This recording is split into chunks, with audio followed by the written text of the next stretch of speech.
Hi there everybody, this is David and welcome to New RPG News. We have a bunch of stuff to talk about today, from Dragon Quest to a whole bunch of other really cool things. One thing to note though, I am recording this one day earlier than I normally do. Normally I record it on Friday to release on Saturday. But I'm actually recording this on Thursday because I'm leaving on Friday for Germany. I'm going to go to Oktoberfest in Munich, so whole lot of fun. I'm going to be there all weekend. It should be a whole lot of fun. But anyway, I have a bunch of news to bring to y'all, and I definitely do think that's what the sub is. You come and you join our party and you level on up with me. Thank you so much for your sub, your like, and your brand new hype.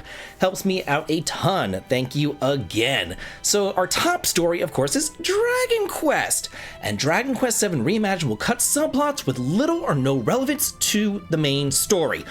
I played this game back in the day, back in college, whenever it came out, and whenever I tell you that the game was like 200 hours, that's like minimum, bare minimum 200 hours. Like, this is like the longest RPG I've ever played in my entire life. So whenever they talk about like length in a game, like Persona has nothing on Dragon Quest VII. It is just unbelievably long. So I, for one, am okay with this, I've got to say. And not only did I beat it like just once, like I beat it multiple times. Like I probably beat it like 5 or 6 times back in the day. And then I played it on the 3DS as well. So I'm really looking forward to a new streamlined version. It says that it will be significantly streamlined for modern audiences, making it more pacier and more accessible. The producer has gone more in depth into how this is going to be accomplished, explaining that the reimagined part of the game's narrative alludes to the game's improved framework. In order to successfully streamline the game, certain things had to be cut. In our effort to streamline the overall story progression and provide a more engaging narrative, we decided to cut subplots that have little or no direct relevance to the main scenario. Holla frickin' Luya, maybe you can cut the 3-hour introduction, because like I can't tell you how many times like I've wanted to restart the game and then I think about the introduction, I'm like, no.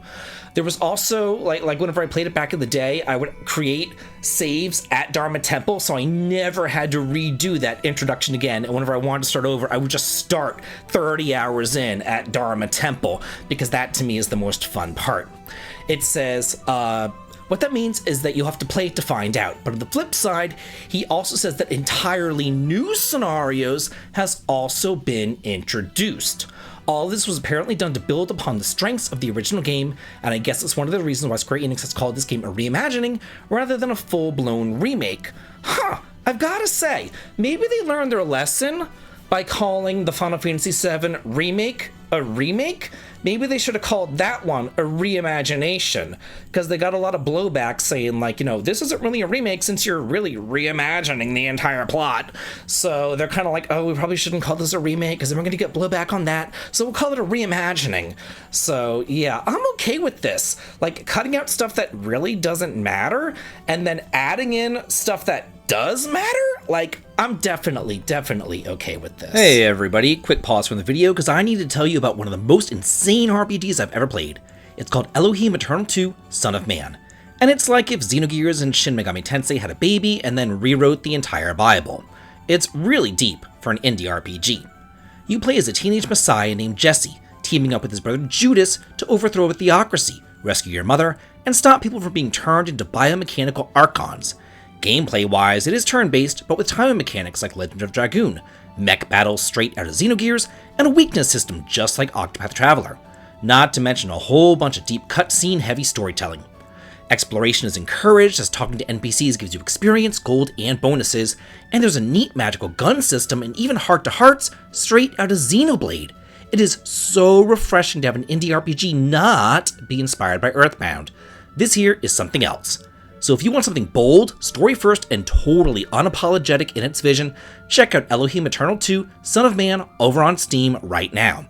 I'll drop a link below for wishlisting and purchasing. Okay, let's get on back to the video.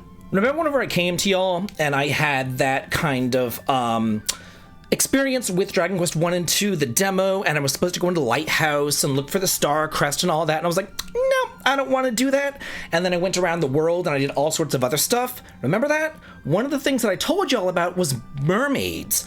That over in Zahan, there was this sub-story with mermaids. Now we know more about that with a new trailer called the Seabed Trailer Screenshots and a new adventure that awaits you in Dragon Quest II. It says the Seabed is where players will find the unknown city of Almeja, a suspicious ship wandering the ocean floor, a vault of treasures, a sanctuary of mermaids, formidable foes, and the memories of the world that chronicled the unknown history of Alifgard. Probably tying everything all together with a nice, neat little bow.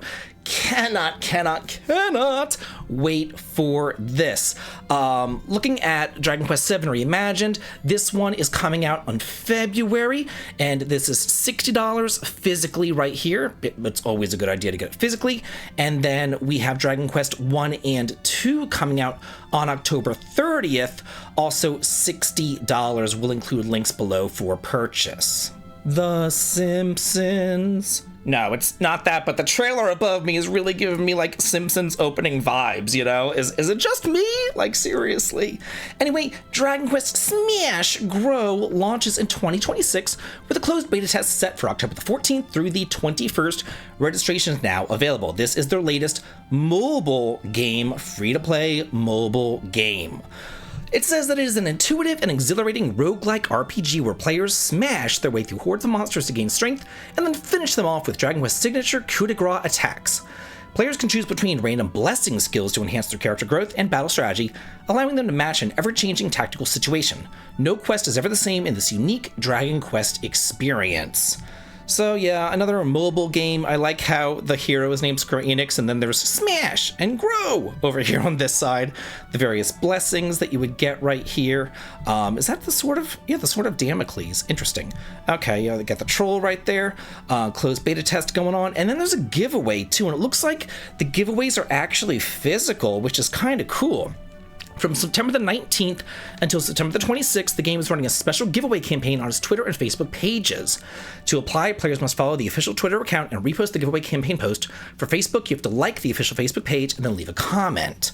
So the prizes include a Dragon Quest Metallic Monsters Gallery, which is the Erdrick Sword and Shield for one winner, a Dragon Quest Pixelite Slime for one winner, and a Dragon Quest Smile Slime Plush Medium Slime for two winners, which I believe is the slime that you actually get whenever you buy the collector's edition of Dragon Quest VII. I thought that it was going to be like that little slime that I got for Dragon Quest VI DS, but I think it's the bigger slime that was on Yuji Hoри's lap that we saw the other day in that interview. So yeah, it is a bigger slime, and it is embroidered too. So I actually really want that. That would be really freaking cool. In this week's Japanese game releases, we have chosen the Sky First Chapter, Toa and the Guardians of the Sacred Tree, and more, including a Class of Heroes 1, 2, and 3 remaster collection, which they're only getting in Japan and we're not getting here. We have to buy our Class of Heroes individually piecemealed out, and they get them all in a collection. Kind of crazy right there. So that actually had me going over, because I saw that and I was like, wait, do we get that, you know, or is that Japan only? So I ran on over to Play Asia, and I saw right here that, yeah, that collection is Japan only, but then they also get a limited edition too that's also Japan only, and again, we have to buy our Class of Heroes individually, although 1 and 2 were bundled together, but 1, 2, and 3 were not bundled together. But they do get a limited edition, which is kind of cool. It doesn't really say what's in this limited edition. It's like a special box thing going on right here. So I guess that's it, this little premium box, because everything else, like, it just shows like screenshots of the game and everything. So I'm not entirely sure what's going on there, but again, this is Japanese only. But then whenever I was over there on Play Asia, I saw this. There was a limited edition for Hyperdimension Neptunia Birth 3 5th generation, which is multi-language, and it does have a limited edition, which comes with a whole lot of stuff, as you can see right here. There's acrylic standees, the game card, a mini case, a manual, soundtrack CD, a numbered certificate, an art book, the Nintendo Switch game, Joy-Con stickers, lots and lots and lots of stuff right here. I will include links below for this if you want it. And then finally, it reminded me of this that I talked about the other day, maybe a month ago or so whenever it was announced, that the Atelier Ryza Secret Trilogy Deluxe is coming out, and this is also in English, in multi-language, but the only way to get it physically is through PlayAsia. You can't buy this through GameStop or Amazon or anything else like that. You have to use PlayAsia, so we'll include a link below for this as well. This has Atelier Ryza 1, 2, 3. It has all the DLC included. It has new characters that you can play. It has new quality of life improvements, all sorts of different stuff there. And again, this game is coming out, by the time that you guys watch this video, the game will be out. It's coming out on Friday. This is Trails in the Sky first chapter. Make sure that you support it physically, coming out for the Switch and the PlayStation 5 for $60. Also coming out this week on the same day, under the huge shadow of Trails in the Sky comes little teeny tiny Toa and the Guardians of the Sacred Tree. Only $30, but it is a brand new IP, and it's always good to support a brand new IP. And since the whole reason why I ran on over to PlayAsia was because of Class of Heroes 3, I figured that I'd show y'all that yes, you can indeed buy this physically, and you can buy it in English, not in Japanese, but you can't buy the whole bundle of it all together, but you can get it for $40 for the Switch or the PS5. I'll have links to all of this stuff below. For spoiler purposes, I am not showing the video that this article is referencing. If you want to see the video that this article is referencing, go back a couple of days to my video talking about this, where I did put in a spoiler alert, a huge spoiler alert, even though a bunch of commenters were like, David, why didn't you give it a spoiler alert? Even though I did, like, blow my freaking brains out. I put in a spoiler alert, and people are still, why didn't you put in a spoiler alert? Duh. Anyway, Trails in the Sky second chapter teaser trailer is featured in Trails in the Sky first chapter. So we know for a fact that Trails in the Sky second chapter is coming out because it was featured in Trails in the Sky first chapter. It is a post-game trailer that you will see after you beat the game. You will see, you know, the footage from Trails in the Sky second chapter. That's why I'm not showing it. So yeah, we're getting that remake. It is 100% officially confirmed now through Gung Ho. If you're an Xbox player, Game Pass is adding Visions of Mana to the Game Pass, along with a whole bunch of other games that I really don't care about. It's coming out on September the 25th. And Visions of Mana is the 5th mainline game in the Mana series. It is fantastic. It isn't a weirdo Mana game. It isn't a bad Mana game. It isn't a dungeon crawling Mana game or a Mana game where you have to, like, look at a map and then figure out where you want to put your artifacts and then have that pop up on the screen. Or, you know, it doesn't like a real-time strategy Mana game or a really crappy Mana game where your level resets every single frickin' chapter. It's a good Mana game, and I think that if you like Mana, that you will like it as well. So if you haven't played it yet, be sure to grab it on Game Pass if you are an Xbox player. Raider Remastered: The Mystery of the Soulless Army version 1.10 update is now available with various quality of life improvements as well as fixes to various bugs. It says this update not only addresses general bug fixes, but also incorporates various improvements aimed at enhancing the gameplay experience and overall comfort of Raider Remastered: The Mystery of the Soulless Army.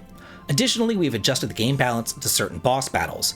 These changes were implemented based upon invaluable feedback that we received from all of you after the game's release. Then it goes into a laundry list of all sorts of different changes that they did. And now what this actually tells me is that they're not just like, you know, whenever developers put out a game and they're like, okay, you know, we made our sales, we're done with it, you know, we're just gonna drop it like a hot potato. No, this tells me that they are really supporting their release, and it also tells me that they're probably looking into also redoing the sequel that was released on PlayStation 2 back in the day. Since they already did the first one, they might as well do the second one, and since they are supporting the first one with this update, that tells me that the second one, it's just a matter of time before that one is announced. Good on them. This is just like the same way how Square Enix supported Stars from the Second Story R with all sorts of little additions that they did here. Also, this game is available physically for 30% off right now for $35 if you did want to grab it. At least it's $35 on the Nintendo Switch. Oh, okay. It's also discounted over on the PS5. It's discounted on everything, including the Switch too. Huh, who knew? Speaking of the Switch 2, the Persona 3 Reload demo is now out on the Switch 2, and save data from the demo can be carried on over into the full game via the Nintendo eShop.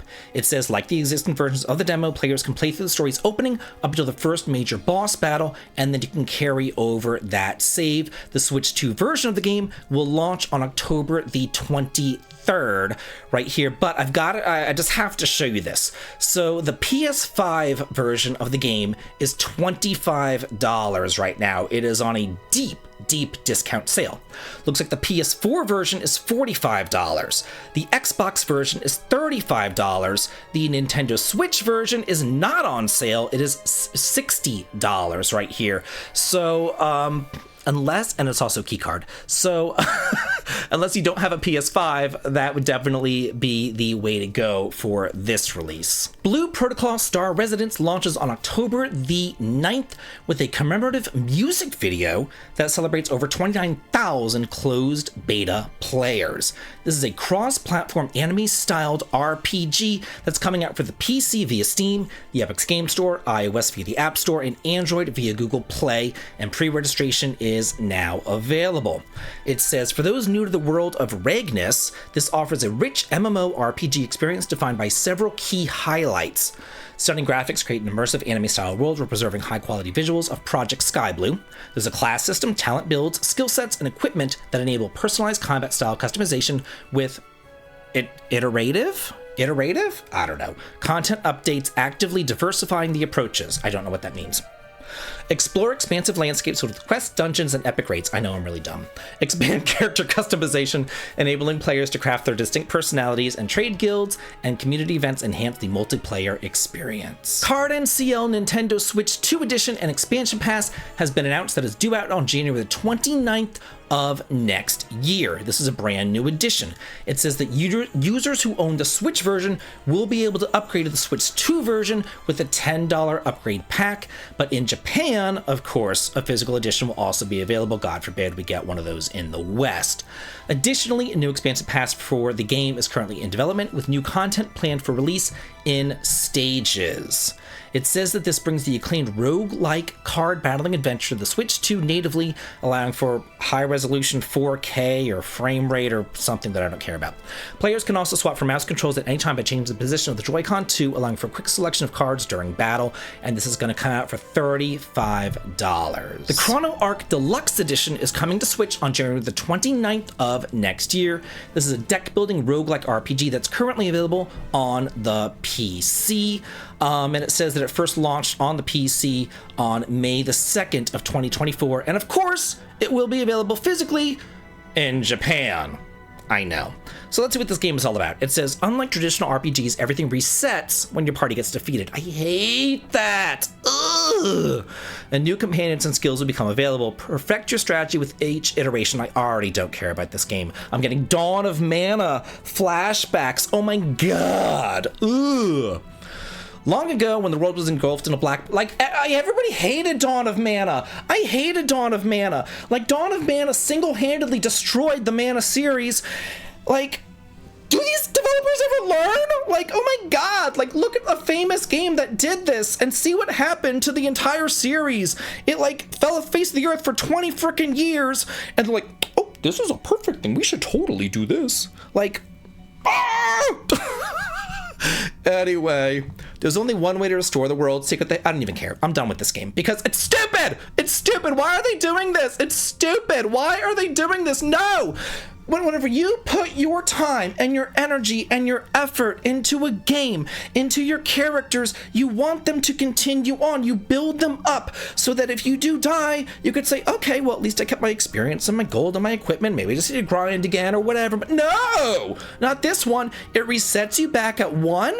What? No, no, no. Moving on. Like, unbridled stupidity just puts me into a really bad mood. Anyway, let's see what this game is about. 34 Everlast, launching in 2026. Okay. It's a super condensed looping... Loop 8. Don't be Loop 8. Please don't be Loop 8. Please, please, please! It's an action-adventure game. It'll launch for PC via Steam. Okay, hopefully it's not Loop 8. It can't be any worse. Oh my god.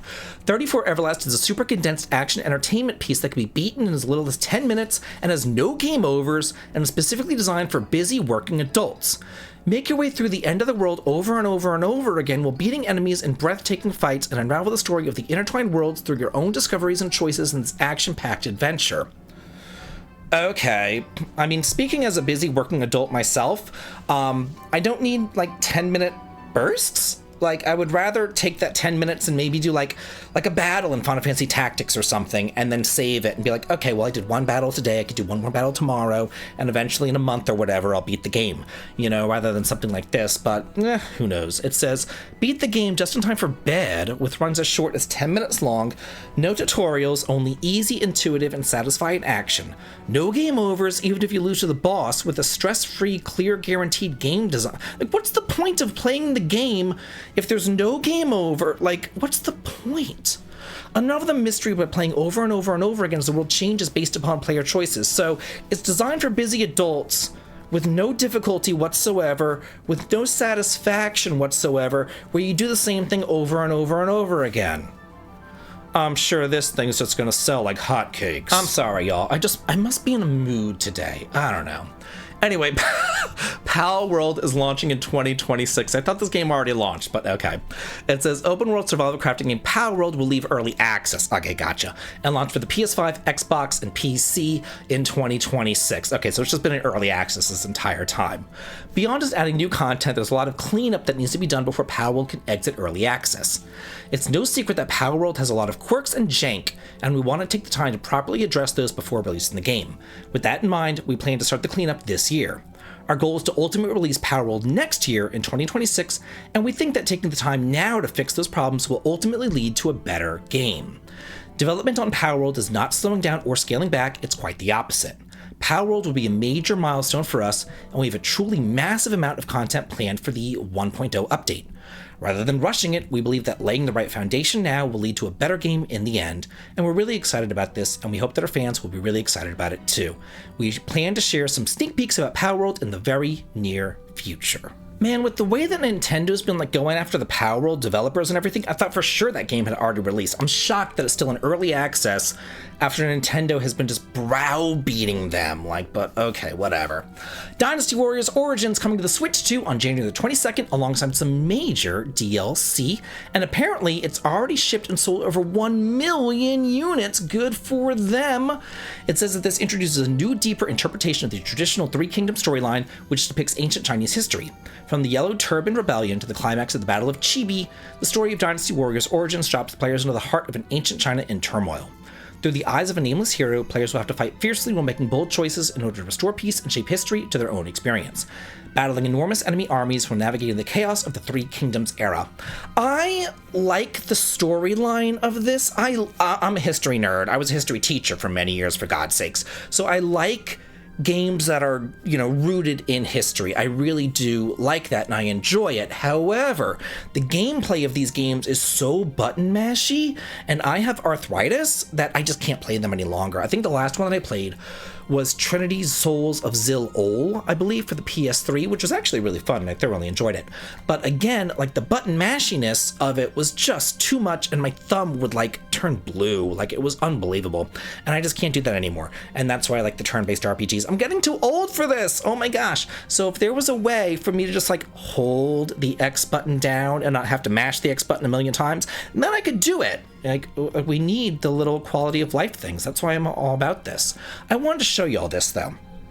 If you get it for the PlayStation 5, it's 11% off, originally $70 on the PS5. Looks like it's also on sale for $60 on the Xbox. However, the not the PS2 version, the Switch 2 version is cheaper than the versions that are already out at $60 right here. However, it is a game key card. Just something to keep in mind.